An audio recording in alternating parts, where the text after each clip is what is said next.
All right. Well, welcome to Fireside Fridays at the Delaware Entrepreneurial Center at Ohio Wesleyan University. So it's a rainy day here in Columbus, Ohio, which must bring out technical glitches and bugs. So we've got our guest today getting connected to audio, getting connected up. So I will bring him up as soon as we've got some mic from him, and we'll get started. But we want to welcome you. So this is something that we kicked off, just a way to engage the audience, to be out there and say hello to some awesome people that are doing amazing things. And each week have a little chat. So Fireside Chat, you might have heard it called, but that's the premise of it. So we'll go ahead and get started. Our guest of the week is C. Sonny Martin.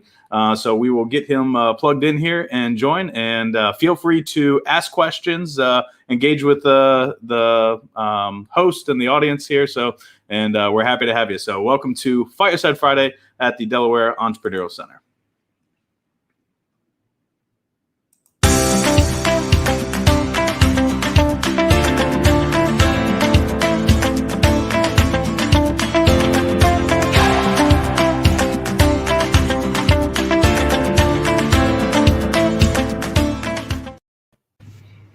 All right. How you doing, Sonny? I'm doing better than good, better than most, man. I'm at the library, so I'm required to wear a mask. Sorry about that. Yeah, hey, that's all right. We can still hear you. So, and, welcome to Fireside Friday. So excited about this one, and welcome you to the stage here. So for those that don't know Sonny's been around the entrepreneurial ecosystem in a magnitude of ways, and a lot of different cities all over the entire country. Sonny, before I ruin the origin story, if you will, we always like to start, just give a premise. I mean, I know you, your accomplishments, what you've done, the multi-million-dollar businesses that you've built along the way. But it's always great just hearing, from, the horse's mouth, exactly, who you are, what you've, kind of how it's originated, right? So you've got a very interesting story that we'll dive deep into, but just the overview of, who Sonny Martin is, I think is great for the audience. Well, Sonny Martin is the kid that grew up in the inner city, fatherless, young man. Mother became totally disabled at a very early age in life. And I had two brothers and one sister. And so it was just incumbent upon me in 8th grade to help figure out ways that I could bring income into the household. So my mother brought us all together, especially the boys together. And my job was to pay the rent every month. It was $75 a month in 8th grade. So shoveling snow, raking leaves, mowing grass, carrying papers. And I'm a Catholic kid. So the great thing about the Catholic churches, they've got a bingo going on. So I worked bingo. And that was an interesting experience. But, when I really think about entrepreneurship, I had the experience as a paper boy because I had, there was contests to get more subscribers signed up. You had to deliver the paper on time because I had to go to school. And then, Fridays and Saturdays had to do the collections. So, I was a busy young man, but, you do what you have to do. So it wasn't encumbered. It wasn't cumbersome to me. You just do what you have to do. So fortunately, I don't think I missed too many months paying the rent, but I was very, very, very blessed and very happy that one time working bingo, I was a pot boy and we got paid $5 a night just to go up and down the aisles with carts selling soda pops and potato chips and that sort of thing. But the bingo caller took ill one night and everybody was like a deer in headlights because they didn't have nobody to call. And I said, I'll call.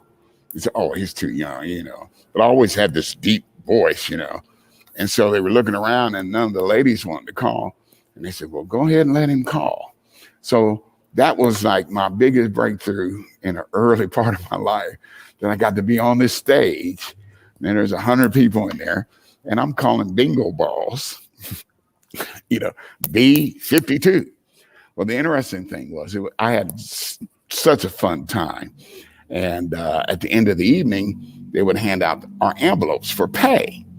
And so, we got $5 as a pot boy, but the caller, when they were kind of hesitant to give me the envelope.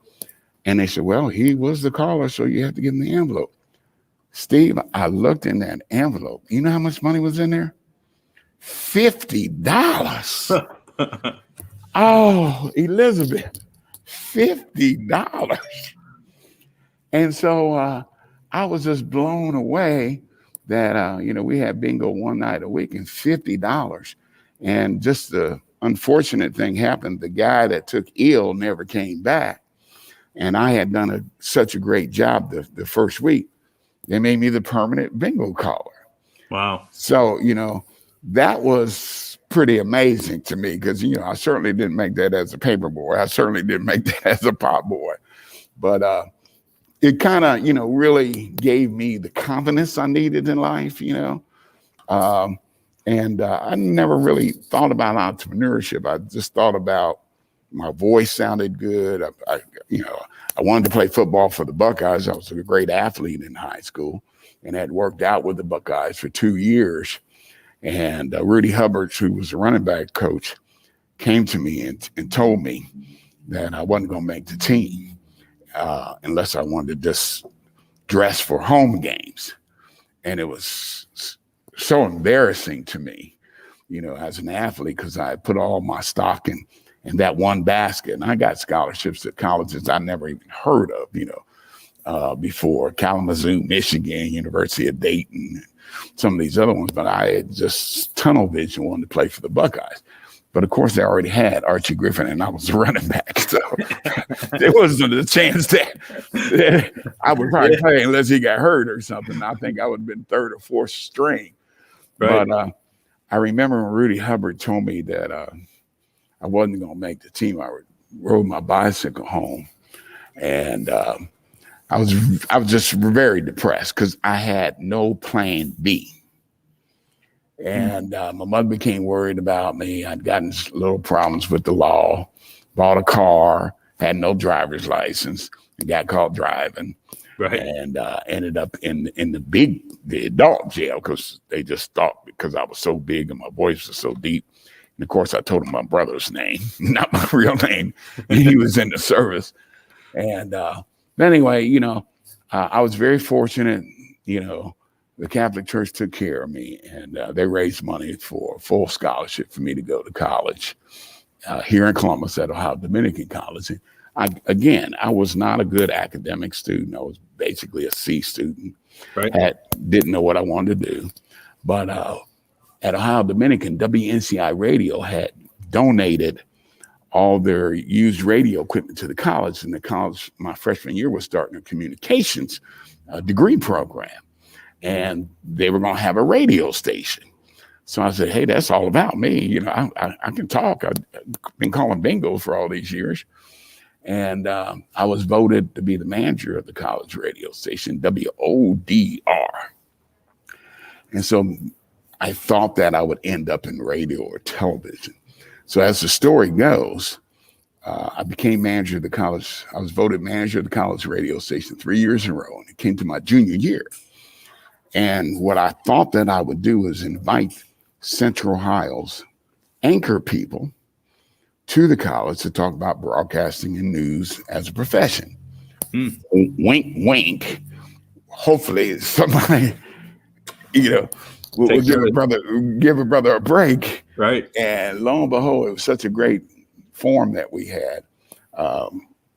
Earl Green, who was the anchor person for Channel 6, Action 6 News, hand me his business card and said, young man, you're going somewhere. I want you to come see me. You got a full-time job as a reporter. And I was just blown away. I was just totally blown away. And at those times, the head anchor person at a television station doing the news was also the news director. It's not that way today. And so hired me as a reporter. And the thing that you learn in the communications business about news, it's got to be fair, it's got to be objective, and it's got to be balanced. Fair, objective, and balanced. Fair, objective, and balanced. If you put that on any test, you get 100. I get in the business, and I'm disenchanted because it's not fair, it's not balanced, and it's definitely not objective. Because my beat was the hood. Right. And, going out and telling stories about people being shot, carjacks, drug deals, drug chases, fires. And I was assigned with a black reporter, a black photographer. We were like Starsky and Hutch in the Action 6 news car. Right. Just listen to the police scanner and the fire department scanner, waiting for something to break out so we can go be there, Johnny, on the spot. And I looked at my photographer, who was an older gentleman, older than me, and he was African-American as well. I said, man, I think this is a right-wing conspiracy. They got us as two brothers telling all the negative stories about the hood. And it's realistic because it's coming from two black men. Right. I said, but it's being broadcast, and a majority audience is not African-American. It's always negative. So after about 6-7 months, and I just said, listen, I just can't do this anymore. It's not fair. It's not balanced. We're not telling any good stories. Right. So I just decided to have a meeting with my boss, who was the guy that hired me. And I said, his name was Earl Green. I'll never forget it. I said, Mr. Green, I says, with all due respect, I says, for the last 6 months, we've been telling all the horrific and criminal stories that happened in the black community. I says, in college, they teach you the news should be fair, balanced, and objective. And it's none of that. And I said, can we just balance it and tell some positive stories? I said, I come from the hood. I know a lot of good stories. Mm-hmm. And he must have been having a pretty bad day, because what he snapped back at me was, he said, listen, young man, let me tell you what the news business is about. If it bleeds, it leads. And we don't have to look too far for that in your community. Now go out and get me another story. Wow. And I literally just froze. And, I didn't want to play the race game. I mean, and the guy certainly I didn't think was racist or prejudiced. He hired me, right? And he was a good guy, a good Italian guy. But what he said to me, man, sent shivers all through my body. And I had invested all my eggs in this basket, thinking that one day I'd be, on the news desk as an anchor person in New York City at ABC or something. I had that deep voice. And I just decided that day that this wasn't for me. I'm an optimistic guy. I'm positive. And I was just getting depressed by telling all these stories. And so I looked at my photographer and he said, listen, you're new in the business. Just let it go. I said, I can't let it go, man. I just can't let it go. I said, I'm representing my community. And I know that, yeah, there's bad in every community. There's people that are robbers and steal and do all kind of, I said, but that's all the stories we're telling. I can't do this no more. And I went to the cafeteria and wrote my a letter of resignation on a napkin. And I walked into Mr. Green's office and I said, I can't do this no more. Good luck to you. And I left. And then I thought I had lost my mind driving home. I said, people, when you think of all the graduates from Ohio State, Ohio University, University of Cincinnati, Cleveland State University, kids that are getting a degree in communications, just to break into the industry is difficult. Right. And here it is, I'm in the industry and I quit. And I thought I had some wires crossed. So long story short, I went into radio, and that's just an extension of college. A lot of fun, a lot of drinking, a lot of hanging out at bars, DJing parties and all that kind of stuff. The hotline is ringing off the phone, 300 women calling me, and they changed my name. My real name's not Sonny. They changed my name to Sonny because they said that I scored well with women with my voice, like Barry White or whatever. And they give you a persona they want you to be. I'm playing the love songs for the women. If when the ratings come out, if you got a high audience of women, the station makes more money. Right. And I did that until I couldn't do that no more, because I said, I'm going to get in big trouble. There's too many women calling me, and I got to do something else for a living. So my business mind clicked in, and I said, I was on 10 to 2. I wanted to chart how many commercials were being played in my time slot from 10 to 2, Monday through Friday. Right. And I was only making $175. That's all they were paying us. As disc jockeys, we had to make the majority of our money out in the streets, doing, cutting commercials for clients or doing sock ups or school dances or whatever. But I'm going, this dude's making a killing. And it's a black radio station and it's located in Upper Arlington. And a black guy doesn't even own it. It's a Jewish guy that owns it, which really freaked me out that it's on one of the most pristine pieces of property up in Upper Arlington. Right. I'm like, and the only people at the station were black were the disc jockeys on the air. Everybody else didn't look like me. And Steve, when I charted the money from the commercials just in my time slot, 10 to 2, it was like $12,000 a week. Wow. And I said, Elizabeth, I'm getting paid $175. This guy's making just off my time slot. Not the morning drive, not the afternoon drive, not the overnight. Right. Just my time slot. I'm just like, oh my God. I reached out to a secretary. I wanted to have a meeting with him. And of course, I was looking for a raise. And I thought the ratings had come out. I had the highest ratings anybody had been in that slot for 5 years. So I'm thinking a $50 a week raise is not ridiculous. $50 a week. Right. The owner of the radio station comes in through the side door and parks his big old Cadillac at the side door. He don't ever talk to us. He goes in his office, counts his little money, and got little beady glasses on it. We don't see him but 2 times, 3 times a week. Right.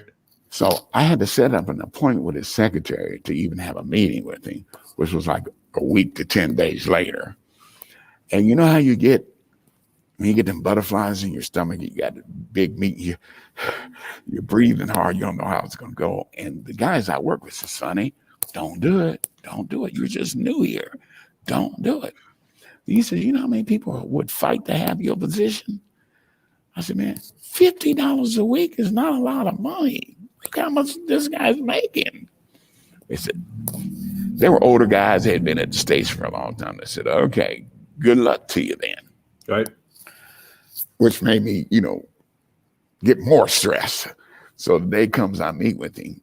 I saw him walk in. He sits in his office. I said, I'll give him about 10, 15 minutes, and then I'll go in there. I got to his door. And he says, yeah, you wanted to meet with me. And I said, yes, sir. He says, well, let me just say, if you're coming in here for a raise, the answer is no. What else do you want to talk about? That's what he says to me at the door. I'm not even in his office. I'm at the door. And I'm looking, I said, Mr. Smith, I said, have you seen the Arbitron ratings? I said, my program manager says I've got the highest ratings anybody that's sat in that seat from 10 to 2 in the last 5 years. He said, yeah, I said, I saw the ratings. He said, young man, but let me tell you what you haven't seen. He said, look at my file cabinet over there. You see that big old stack of paper? Those are resumes that people would love to be in your seat. He said, and I'm going to explain something to you about business. He says, supply and demand. There's a greater supply of folks that want to be DJ than there is a demand. When you look at the graduates all over the state of Ohio, less than 1% of them will ever get a job working in radio or television. My job as a businessman, there's only 3 parts to business: revenue, expenses, and profit. And my job as a businessman is to make as much revenue as possible, have as least amount of expenses as possible, and make as most profit as possible. So the answer is no for your raise. And when your butt leaves that seat, there'll be another one there. And the only reason I pay you guys anything is because the law says I have to pay you something. Wow. I mean, you talk about, I'm swallowing the beach ball with nuggets of information this guy's giving me. And I really couldn't be mad at him because I understood business, just from being a paperboy, And he said, listen, your opportunity is to use your persona, your personality on the air to make your money in the streets, cutting commercials for clients, doing more dances and parties and nightclubs and having them pay you. We just give you the access ramp to be able to do that. That's up to you. But still, the hard pill for me was there's no way in the world that I, as a business owner, would treat my employees like that. There's just no way. My heart's not. I'm not that cold and callous a guy. Right. And I put in my resignation that day. But I understood business like I'd never understood it before. And I said, I'm going to wait till I have 2 or 3 gigs lined up. And when I'm doing these private gigs, I'm getting in 3 hours, $175 for doing a dance like at Columbus State or one of the frats at Ohio State. Then I'm making it a whole week. And so when I had 3 set up in a row, I was gone. I didn't, I think I gave him a 2-week notice and I was left. And so trends, you have to look for trends that are come along.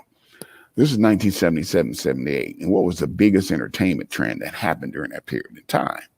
That was seismic. That was huge.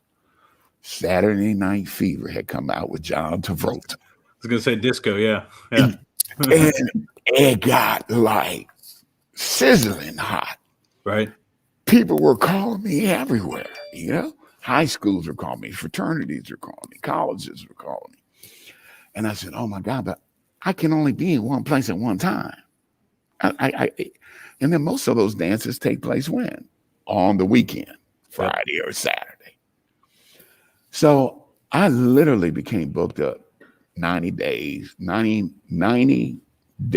3 months in a row, every Friday and Saturday, and a couple of Sunday gigs. But I had Monday, Tuesday, Wednesday, Thursday to do nothing. And I was turning down so many gigs. And I was renting the equipment to do these parties and dances, the turntables, the disco balls, and all that stuff, which was cost me like $75 a gig. So I'm really only netting $100, right? And I put in for an SBA loan so I could buy my own equipment and actually buy 2 sets of equipment so I can hire somebody else to take some of these other gigs. But then the biggest thing happened to me is I looked at the wedding reception market in right here in Columbus, Ohio. All the bridal and tuck shops. I put these brochures together, and most disc jockeys are looked at as individuals, but I wanted to start a company. So I started Sonny's Mobile Music, and nightclubs primarily had live bands back then. They were paying $1,200, $1,500, $2,000 a week for live bands. And I convinced the club owner that you could save 50% a week on your entertainment costs by having a disc jockey. And we can play the same kind of music that a band is playing. Right. Everybody's disco is hot right now. It was a money proposition. And I nailed my first club. And this to save you the rest of the story, I ended up with 36 disc jockeys working for me, contracts at 36 clubs. I supplied the sound and lighting system, got a loan from the bank on every system I bought. The bank amortized the payments over 6 months. So the equipment, because the sound and lighting equipment is like a nickel on a dollar in collateral, right? Right. So all the lease guy, Odie, was an Italian guy that supplied all the pinball machines and cigarette machines and pool tables. He said, don't sell them the equipment. Lease it to them. You'll make a lot more money over a longer period of time. Right. Bingo. And so I'm leasing the equipment. So in 6 months, no matter how big the club was, the equipment was paid off in 6 months. And after that, it was just pure profit. The disc jockeys, I'm paying them $50 a night. I'm getting $75 to $100 a night off of them. Yep. So I could be out with you hanging and we're just shooting the stuff. And I got 36 guys I'm making a minimum of $25 a night off of.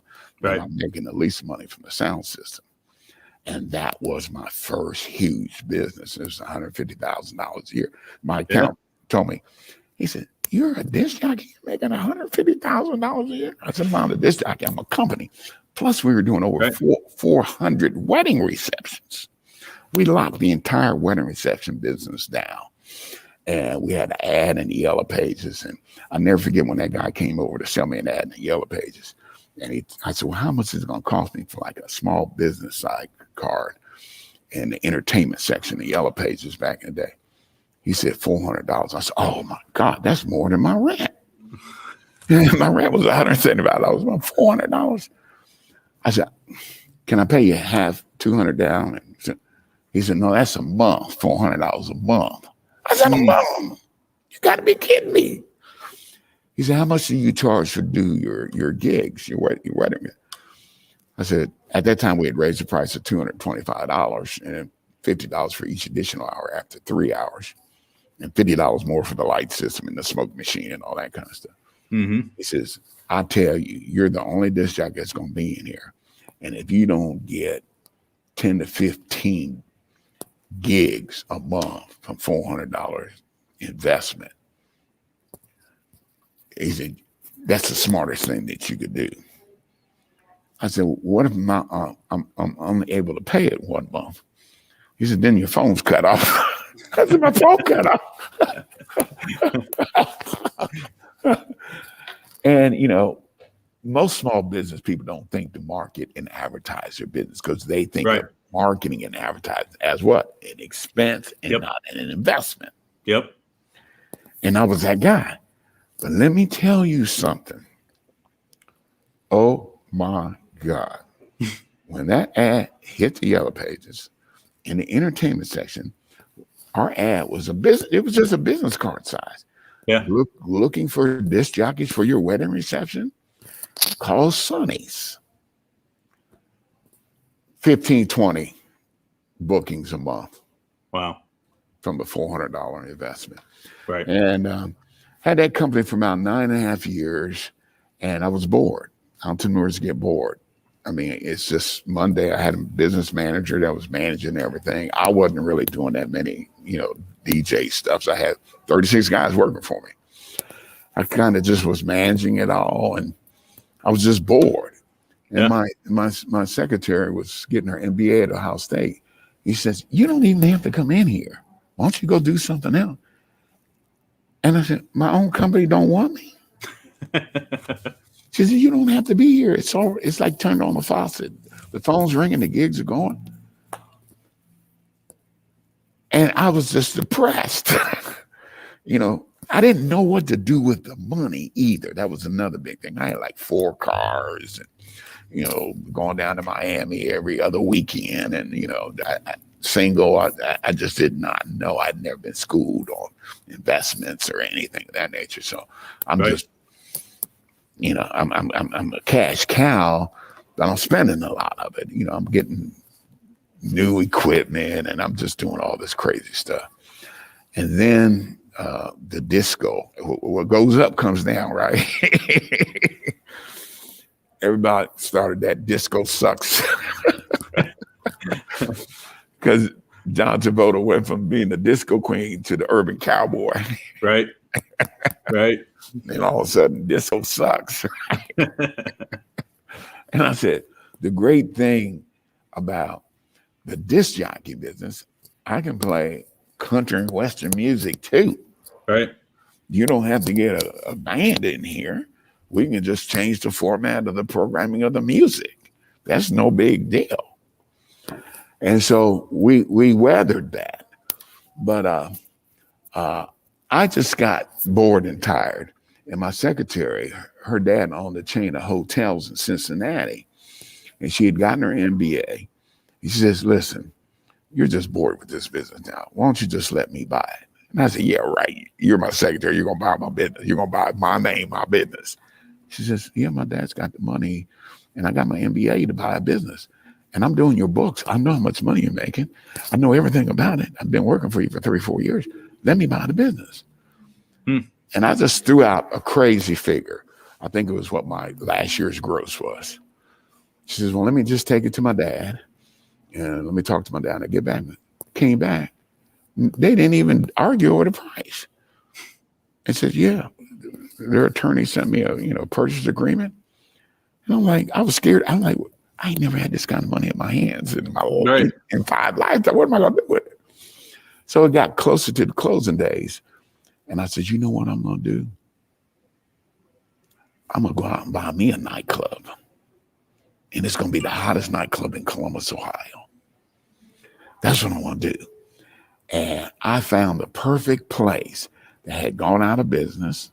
It was in a perfect location, Morse Road, which at the time Northland Mall was on Morse Road. Yep. It was a hot area. The traffic count on Morse Road was huge.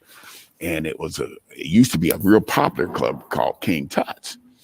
And they had live bands there, but they had gone out of business. And it had been a comedy club. It had been a go-go club. It had been a country western bar. It had been like 4 other things that nobody ever made it in the business.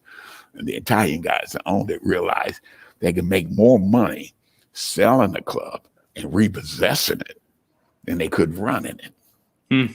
Because each time they're getting a big downstroke, right? Right.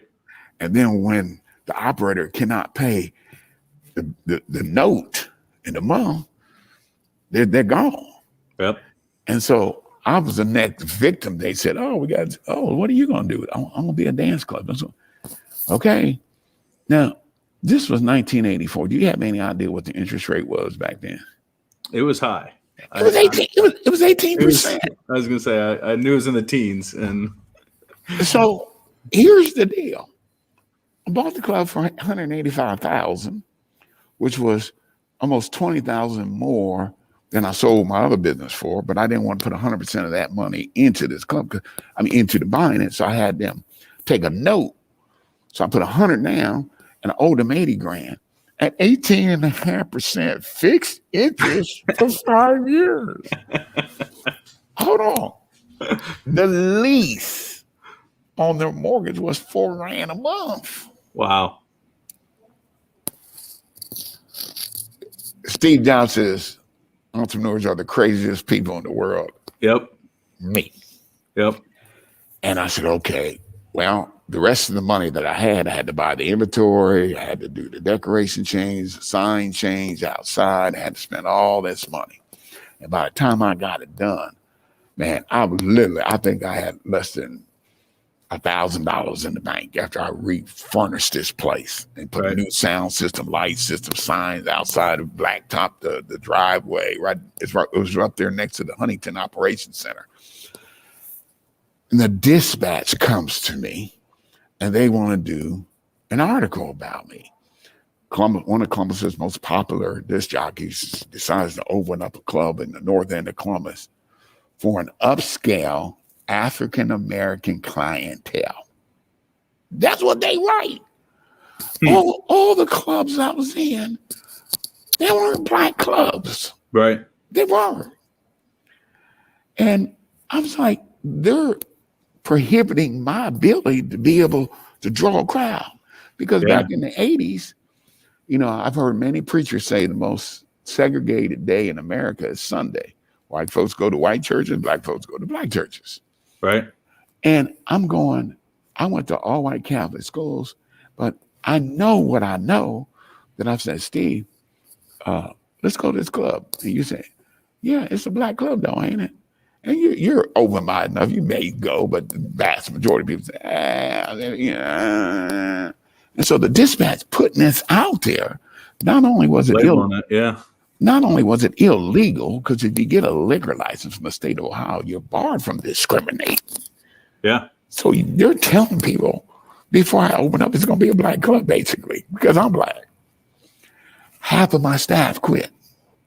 You didn't tell us this was going to be a black club, Sonny. It's not. It's going to be a club. Half of my staff quit. I was nervous. I didn't know what I was going to do. I didn't know who was going to show up. Mm-hmm. I had no idea for the grand opening.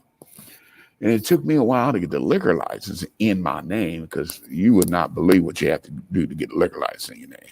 Yeah. The Columbus Police Department, the Sheriff's Department, the ATF, the IRS has to sign off on it. Yep. All those, and they are slow. Their government, they're slow processing paperwork, background check, the whole nine. Push back my grand opening 30 days just to get the license in. So I'm really sweating bullets. When the opening grand opening is, I had no idea who was going to show up. I didn't know it was going to be black folks or white folks. It was black folks, and the line was wrapped around the building. And there was such a traffic jam on Morse Road that the police were called because people were backed up and my parking lot was already full. And I said, I don't even know this many black people in Columbus. Where'd they come from? And I would have never, ever made as much money if it had been a club for the general public as I made as a black club. I'm just going to tell you, we were 5-6 nights a week slamming outside the door lines. And as the 80s kind of progressed, marketing. You know, if you come in my club on Friday, you're probably not going to come Saturday. If you come on Club Wednesday, you're probably not going to come Tuesday. So it was incumbent upon me to use my marketing skills to program each night as a different night for a different audience. So Wednesdays was ladies' night. Thursdays was college night, Little Kings and Chicken Wings. Friday was Friday. Saturday was date night. Sundays was oldies night, you know, so I was open 6 nights a week. And then we had a reggae band, and then we had a jazz band on the patio. And man, the biggest problem I had is what Tony Montana had in Scarface. Knowing what the hell to do with the money. Because it's not debit cards. Less than 5% of the revenue was on credit cards. The rest was cash money. Right. And when you're dealing with that kind of cash money, it makes you paranoid. You get freaked out paranoid. You're looking around at the club, you're thinking who's going to rob me, you know? Right.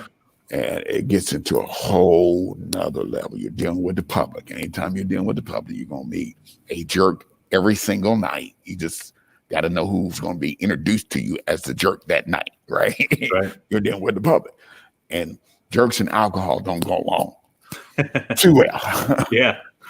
So, you know, it was an incredible experience. I had Big Dave. Dave was 6'7", 345 pounds. I put him in a tuxedo that I had to have tailor-made for him. And I said, Dave, if you think anybody needs it, just tap him on the shoulder. But all my trash goes in the dumpster, okay? That's where my trash goes, in the dumpster. I got you, boss. He was just a gentle giant of a guy. And fortunately, man, we were blessed. We didn't have we had an attempted robbery. But we snuffed it out because I had already dropped the money in the safe because I knew something was weird. There was some out of town people. It was a holiday weekend, and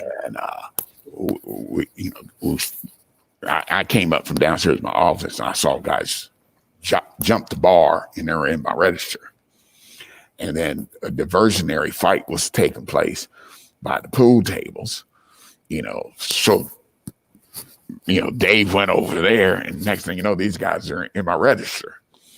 And I might have lost $400 that night. But when I came upstairs with my 2 cousins, Smith and Wesson. And things stopped pretty quick. Right. You know, when I just fired a shot, and I didn't know what else to do. And everybody like froze. And them guys headed for the door. But it was a situation where things were changing in the country. You know, it went from alcohol to marijuana to coke and crack. And I just said, like Tony Montana and Scarface, I don't think I'm going to like how this last chapter ends. So I got the club at the peak. Right? I said, it's what Kenny Rogers said.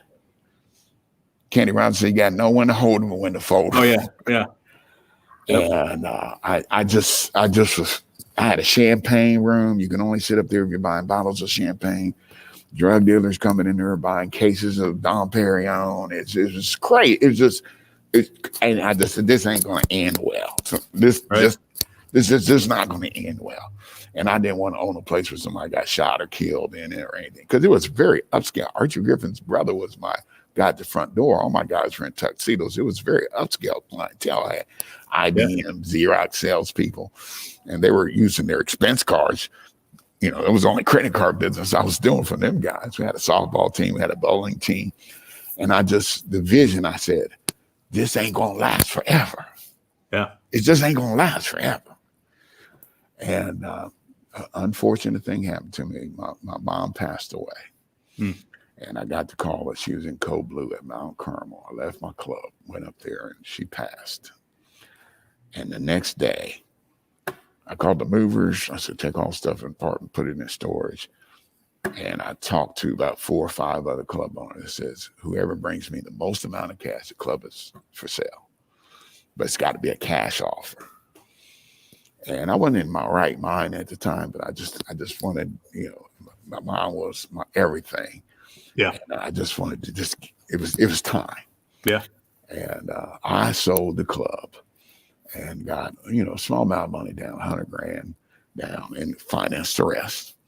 And ended up doing the same thing the guys that sold it to me did. I repossessed it 3 times.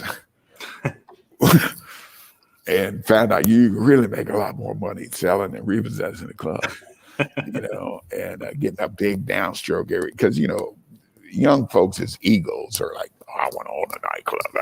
The girls, they get in the business for the wrong reasons, right? Yep. So there was a lot of those guys. And I finally ended up selling it 100% cash, and I was done. And then I just wanted to get out of Columbus. Both of my brothers were in the military, and I would never been in the military, and I had never lived outside of Columbus.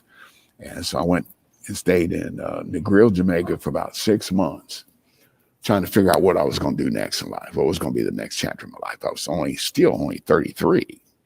So I had a lot of experience up to 33. I'm like, I just need to unwind and just chill. I'm like, that was a heck of a ride, both of those 2 businesses. And so in the grill, I said, I got to figure out what city I want to move to. So I put about 4 cities in a hat and shook it up. Atlanta, Georgia. Never been there. Didn't know nobody there. And I said, okay, Atlanta it is. And I went in Atlanta. I saw things that I had never seen with these eyes before in my life. And as an African-American man, I saw African-American home builders, subdivisions, gated communities, $2, $3, $4 million gated communities. Right. I saw an ecosystem of African-American entrepreneurs that were owned franchises and owned every kind of business known to man. And if you'd have ever told me, who would ever envision living in a house that an African-American builder built, that African-American developer developed the property, and they rival anything in New Albany? And I'm like, these can't be all rappers. Right. They can't be all basketball players, football players. Who are these people with these $1 million homes? So I was just inquisitive. I was just so inquisitive. I was just freaking out. And not just one subdivision, it was 15 or 20.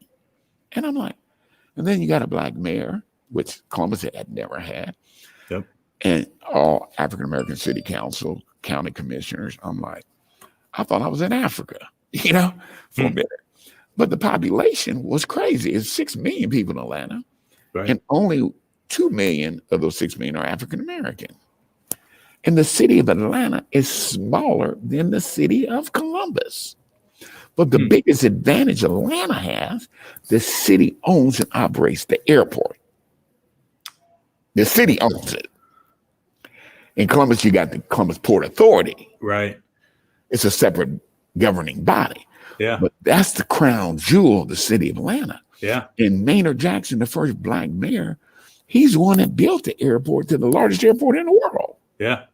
I just flew through it last night.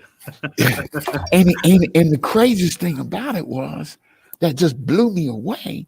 Yeah. Maynard Jackson was like 6'4", close to 300 pounds. He was incredibly articulate. And he had come up through city council, was the vice mayor, which is like the president of city council. But he was a legal aid attorney for poor people. And I'm like, I really didn't like politicians. They talk out both sides of the net. I get the itching around politicians, right? But this guy, when I say people loved him, they loved him as much as they loved Muhammad Ali. Because what happened prior to me getting there, when he got elected in 1973, he was the first African American mayor of a southern city, a major southern city. And at that time, nationwide, because of school desegregation and busing of kids, everybody, most of the white folks left Atlanta for the suburbs, and the suburbs got suburbs, and those suburbs got suburbs. So the central city became broke. And so Maynard came in with this new concept called affirmative action. And he said, it's not my concept. When I became mayor in 1973, less than 1% of the city's contracts were going to African American or women, less than 1%. Wow. He says, so they've been locked out of those opportunities. He says, now that the city is, this actual legal limits of the city is 35% African American, I'm going to designate that 35% of all the city contracts and vendors be women or African American, including at the airport. Yeah. Oh my God, Steve, you went through the airport last night? Yeah. I flew through Atlanta twice this week, but yeah. If I gave you a contract just to supply the toilet paper to the Atlanta airport, do you think you'd be rich? I think you'd be doing okay. Yeah. So Maynard, the United States Transportation Department, decided they wanted to invest the money to make Atlanta an international airport. Right. And it was between two cities, Birmingham and Atlanta, Georgia. And at the time, they were called the Twin Cities of the South because they're only an hour, 30 minutes away from each other, right? Yeah. So the people from Birmingham were advocating to the transportation department that needs to be in Birmingham. Maynard was the spokesperson for the Atlanta group that said the money needs to come to Atlanta. And Birmingham didn't have a really good reputation at the time, because they had George Wallace as the mayor, as the governor, who was, redneck, kind of racist guy. Yep. They had all kind of upheavals. And Maynard, if you ever seen Maynard, he was the corporate sharp, articulate spokesperson.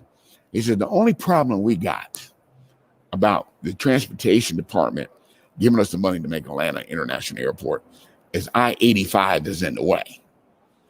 And so the transportation people said, yeah, that's going to probably be your biggest problem that you probably won't get because I-85 is in the way. He said, well, aren't y'all the transportation department? Can't y'all just move the freeway? It's on YouTube, man. Yeah. And all the people started looking around like, y'all are the transportation department, right? Right. Y'all do operate the freeway. Y'all can just move the freeway. Right. And that right there won him the contract. Wow. And the good old boys in Atlanta thought this was going to be the biggest fiasco ever known to man. They give an African-American man that kind of control over the biggest contract the transportation department had ever put out. And an African-American man was going to be in control of it. And he had this grandiose idea that he was going to use women and minorities to set aside 35% of contracts to build it. Yep. I mean, to tell you, boy, it was, if you go back and you read and you do it was crazy times. Yeah.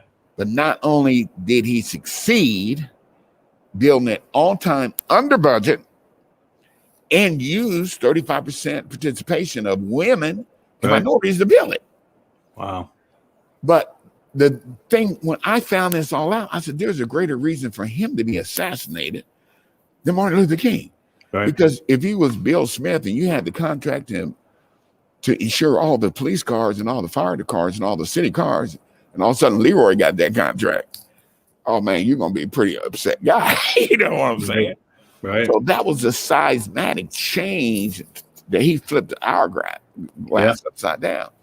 And the long story short of it is, in the entire world, there's never been one African-American person that's created as many millionaires as Maynard Jackson created in Atlanta. And they're in the third generation now. Wow. And so He told all the franchises, McDonald's, 35% of all the franchises and restaurants in the airport have to be owned by women and minorities. He told Coca-Cola, headquartered in Atlanta, Yeah. they can't even bring their product into the airport unless they have an African-American or a woman distributor. Wow. I know the guy that's got all the vending machines in the Atlanta airport selling Coke products. He's a brother. So, he said the African-American preachers really didn't like him a lot because he was so capitalistic and always talking about money. He says, the preachers will tell Black folks to live a good life, go to church, worship God, and, hopefully you go to heaven. He says, my job is to give women and minorities heaven here on earth. Sure. Prior to my administration, less than 1% of those contracts were going to women and minorities. Right. He says, so I'm not the architect of affirmative action. He said, the people that were in office prior to me, they're the architect of affirmative action because they affirmed contracts to their golf club buddies, their relatives, people in their network, and just not women and minorities. Yep. So when you look today at the rise of Atlanta, it is the #1 city in the world for African-American entrepreneurship. There's 3 huge entrepreneurship centers in Atlanta. The biggest one was a $5 million new build out. Wow. $5 million new build out, 4 stories. Wow. So what happened to me was going back to my news reporting days. I was going to say, it comes full circle. You get to put the light I'm going the right way. I'd rather be a tadpole in Atlanta than a whale in Columbus because I want to go out and interview these people and tell their stories. Yep.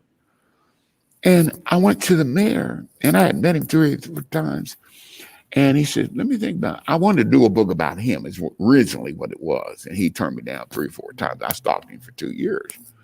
Then one day he called me up. He said, Martin, I want you to meet me at the OK Cafe. I'm like, the OK Cafe? They got that. The Confederate flag was the flag of Georgia when I moved there in '86. Right. And this place was like a huge Confederate flag right on the building. I'm like, you sure you want to meet me there? You want me to meet you there? He said, yeah. He said, I like to be around these good old country folks and let them know that, I'm not just the mayor of Black Atlanta. I'm not just the mayor of women. I'm the mayor of the city. Right. So every Wednesday I meet there. I said, oh my God. Oh, Elizabeth, I go and meet him there. And we're sitting underneath the biggest wooden Confederate flag carving in this restaurant. I'm looking around. I'm trying to watch my back. But in the kitchen, it's nothing but Black folks cooking soul food. He said, you ain't got to worry about the food. It's good. Look in the kitchen. And I could see, I said, this just blows my mind, man. This just totally blows my mind that we're sitting here under this. He says, Martin, just release it. Let it go. He said, here's what I want you to do. I got an idea that I think would be great for you to do. He said, you remember in high school, when you get to your senior, you get a yearbook, put it in your hand? Yep. He says, I'm so impressed from the first time I met you, the reason why you told me you left television news because of all the negative stories. He said, here we are in Atlanta. We got 5 television stations, all African-American anchor people, still telling those negative stories. He said, we got the largest consortium of Black colleges in the world. We got 5 Black colleges on one campus here. He said, revolutions are always started by a younger generation. I want to keep that young talent in Atlanta. But there's a disconnect. Because 80% of the people in Atlanta are not from here. They're from somewhere else. Right. So putting out an annual yearbook of the positive stories and the positive achievements, I think would be awesome. He said, but the city's not going to fund it. You're going to have to figure it out. He said, but I tell you what, if you take on this, I will open up my Rolodex to you. Rolodex, we don't even have Rolodexes anymore. Right. So how long ago this was. To get in front of some of the most incredible, remarkable people that are entrepreneurs, that are head nonprofit organizations, highest African Americans in corporate America. You got Delta Airlines, you got Coca-Cola, you got Home Depot, you got Georgia Pacific, you got UPS, all big headquarter companies. They're all public companies, right?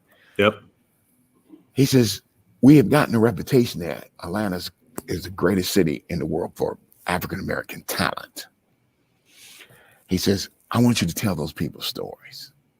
And if you agree to do it, I'll open up my Rolodex and we'll even make some calls for you to get in front of people because nobody knows you. You're from that little small town, Columbus, Ohio.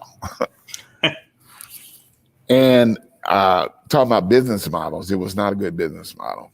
I started out thinking that the way I could get this done was face-to-face interviews with all 300 of these people, kind of like Napoleon Hill did with his book. Yeah. It was going to be it took him 8 years to interview all them people. I'm going right. So I quit. I had a corporate job in sales in Atlanta. I quit it like that because I was just so charged up with the mayor going to introduce me to all these people. He said, Martin, I don't know how you'll make any money off of this, but I believe you're smart enough to figure it out. And I said, okay. But I said, damn, I got to do the interviews first. Took me 17 months, Steve, to do 300 face-to-face interviews with zero income. Became homeless, got evicted, living in my car. Kinko's in the library where my office is. Right. And I got it done. And I thought that the only thing that could happen was I send a manuscript to a publishing company and they would publish it. 6 months after spending 17 months, sending my manuscript out to publishing companies, I got 42 rejection letters. Wow. It's just a small marketplace. It's Atlanta. It's not national. Some of the people that are there that are known nationally, but we don't think there's any viability in this product, blah, blah, blah, blah, blah, blah. I wish I had picked San Francisco to live in because I'd have jumped off the San Francisco bridge at this point, right? I'm thinking I'm crazy. I put a 6-figure sales job and I'm broke as a joke. I had already, all my friends and everything, they was, they thought I lost my mind. We ain't giving you no more money. Good luck to you. This, that, and the other. I was at my wit's end. So it was a lady that did a lot of the research with me in the library, worked at the library. She says, I don't care how many companies turn you down. The Lord would have never sent you on this path for you to stop. You got to become a publisher. I'm looking at this lady. I said, man, I may have a quarter in my pocket. And you're telling me I need to be a publisher? She says, yes, you need to publish your own book. I'm going to sit and go get you some books on how to publish your own book. You're going to sit here and read them or you're going to get out of my library. Tyler Perry was homeless at the same time, working in the same library, working on doing plays. He said, Martin, good luck with that because black people don't read. The best place to hide something for black people is in a book. I said, good luck with dressing in drag at 6'4". Doing plays. Tell me how that gonna work out, right? Right. So I ended up, coming back a day or two later. Let me just read these books on what a publisher does. And then the light bulb went on. A publisher only does 4 things. He or she acquires a work that's worthy to be published, either created or acquires a work that's worthy to be in print form in a book. Number 1. Okay, I'd already done that. Number 2 is got to get it edited and printed. Okay, hadn't done those 2. And then it's just got to be able to distribute it, market, and sell it. That's it. I said, well, if I had it in my hands, I know I could sell it. And so I said, so I went back to my corporate job, looking to get my job back. And I said, well, I'll just take money from my salary and pay to get this book printed. So I got the quote on what it costs to get printed, what it costs to get edited. It was $6,000 for 1,000 copies. I didn't have no money. So I went back and I was working for Toyota and I was a regional sales trainer, Georgia, Florida, North Carolina, South Carolina, and Alabama for Toyota, training salespeople, hiring managers, working with dealerships to increase their revenue. I went back to the executives and I quit the job cold turkey. And they said, what have you been doing for the last 2 years? You ain't been in no trouble or nothing, have you? And I said, no, I ain't been in no trouble. And so I pulled out my manuscript. And all the 300 people I interviewed were listed alphabetically. Now think about Atlanta. who's the number one person that would fit in the first person alphabetically by the last name? Hank Aaron. Okay. Aaron. Yep. Yep. I had a letter of greetings that was submitted in the book by the governor, Zell Miller of Georgia. And they said, you got the governor to write a letter? The mayor put you, the mayor of Atlanta put you on there? Right. And you interviewed Hank Aaron? I said, I spent 3 days with Mr. Aaron. Hank Aaron? Hank, you interviewed Hank Aaron? I said, yeah. Do you think you can have him come into the dealerships and right. sign baseballs? Right. I can't. I can't confirm that. I don't know if I'd even ask him that. And you know what they said to me, Steve? We're very competitive as a brand. Mm-hmm. We want to be the number one import brand for African Americans in Atlanta. We want to sponsor this book. Yep. These 300 people that you got in these books are the elite of the elite. Right. We want to we want our ads to be. I said, no, it ain't gonna be that kind of book. This ain't a magazine. This is gonna be a book. Okay. We want our ad right there. And I said, a person will always buy what you get them to mentally already own, right? Yep. And he's telling that to me 3 times. Yep.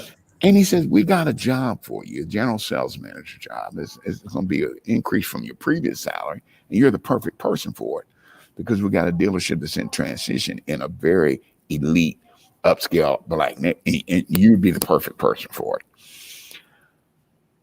If you can pass a drug test, do a background, I said, I'm fine. I ain't got no problems. It's okay. I said, but you really want to have it? Yeah, we want to sponsor it. I didn't know nothing about advertising. I didn't know nothing about sponsorship, this, that, and that. I know that the printing price was going to be $6,000. Right. I knew that. That was a hard figure. Right? Yep. Go out and sell the ads, cover the cost. And so I said, can I come back and see you next Thursday? Because I wanted to see what people charge for ads or sponsors. I had no clue. Right. Man, I had every publication in Atlanta sending me the rate cards. I went to Kinko's, man. I had Kinko's and typed up a rate card. At Kinko's, printed it out on a laser printer, color printer, 1 page at Kinko's, and had it laminated. Yep. Got back with them the next Thursday and hit them nosebleed high for the front inside cover. As soon as you open the book there, right there. And like Atlanta magazine, which is like Columbus monthly magazine. Yep. Their inside color ad was like $29.95. Mine was $39.95, $1,000 more. And I said, if I get them to buy it, I know I can get a whole bunch of other people. And so I met one. It's wait a minute. Last week you didn't know nothing about advertising, and now you come back in and trying to sell us advertising. I said, do you look at the people that are featured in this book? Those are the people that you want as your consumers. Yeah. I mean, you got the biggest. It's the who's who in Black Atlanta. That's who you want. And they said, yeah.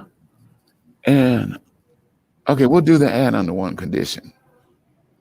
We knew that you were one of our top salespeople back in the day. And we want exclusivity that no other import, no Honda, no Nissan, no Kia, we want exclusivity. I said, on import. He said, yes, import. I said, I'll only agree to that under one condition. They said, what's that? I said, you write me a check right now. Because 90% of people that buy ads in magazines, newspapers, books, you don't get paid until it comes out. Yep. But I'd be like a dog chasing its tail. I don't have no credit to print a book. I got to get them money up front, or the book will never get done. Right. And do you know I walked out of that dealership with a $6,000 check? I mean, with a $39.95 check. And they didn't know, hardly any people knew I was living in my car. Right. I went and sold, it took me 3 weeks, $10,000 worth of advertising. Wow. Got back into a place to live. Yep. And The rest is what they say is history. Yeah. The book became so popular in Atlanta. And see, the thing that people don't know, I could have never made a living off of just selling the books for $20 a piece. Right. Sponsorships and the advertising, underwriting, those companies that want to have their elite people featured in the book. Yep. I didn't charge for that, but they had to be a sponsor to get the people featured in the book. Yep. And so, we put together a business model that I duplicated in 27 cities and built a $5 million company, all in 8 years. Wow. That's my story. Yeah. Well, yeah. I was going to say we didn't really get past the question one, which is awesome though. But I mean, the nuggets of information there and the stuff to pull out. I mean, I encourage people to go back and watch that and listen to this because I mean, the way it comes full circle, the way, even back to the bingo, right? I mean, so show up is step one, show up and then stepping up, right? Mm-hmm. So seizing the moment of opportunity and being there. And I mean, that's, you put that on rinse and repeat throughout your life, which is incredible. So. Yeah, man. And I work with so many young folks today that have a great creative business idea, but they don't know how to monetize it. Yep. You see what I'm saying? Yep. And if I had to leave anybody, every business in America sells a product or a service. Every business sells a product or a service, right? We would agree on that, right? Oh, yeah. Yep. The great breakthrough for me came is I was great at marketing. I hated selling people stuff. It was like, ugh. Right. But my job with Toyota, I learned it. It's just like getting in martial arts. You start with a white belt, you go to the green belt, to a blue belt, a purple belt, and you go all the way up. Even when you get to a black belt, there's 6 degrees of black belt. Yep. So I learned selling. The average person that goes to an appointment is only selling 2 out of 10 people they talk to. That's their closing ratio. That's the Pareto principle is what they call it, the rule of 80-20. Yep.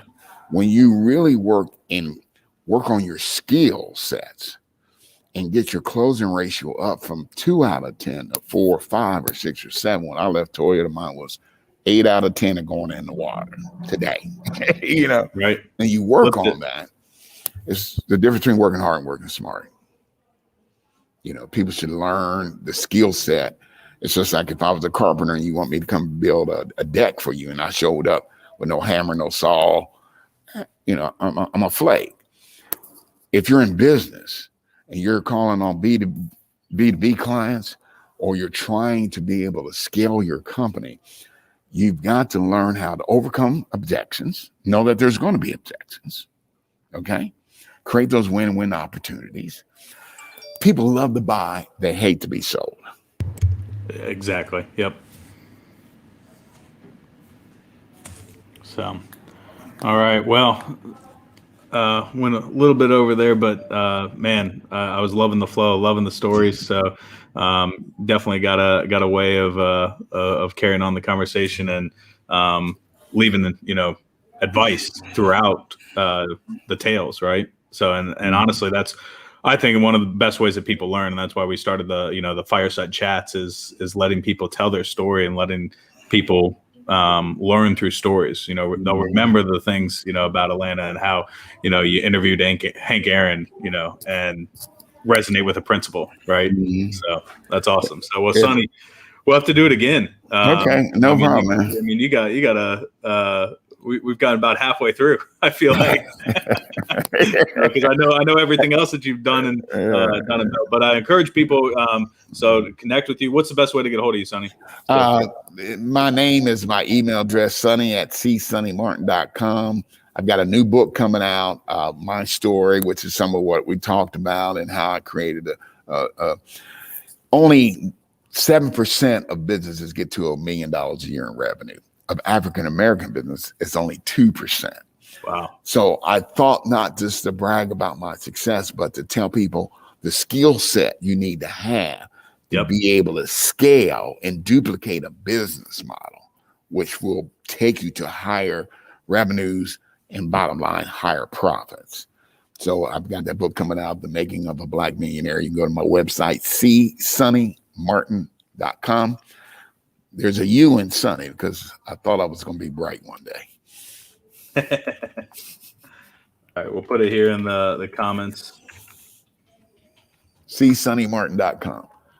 That should post it. I can put it up on the screen in just a second. Yeah. Is that right? Yep. That's it. All right. Thanks a lot, Steve. I appreciate it. Yeah. Thanks for joining us. We appreciate it. And everybody out there, will be back next Friday with another Fireside Friday brought to you by the Delaware Entrepreneurial Center at Ohio Wesleyan. So everybody have a wonderful week and go out there, take charge. Thank you so much. Bye. Take care. All right.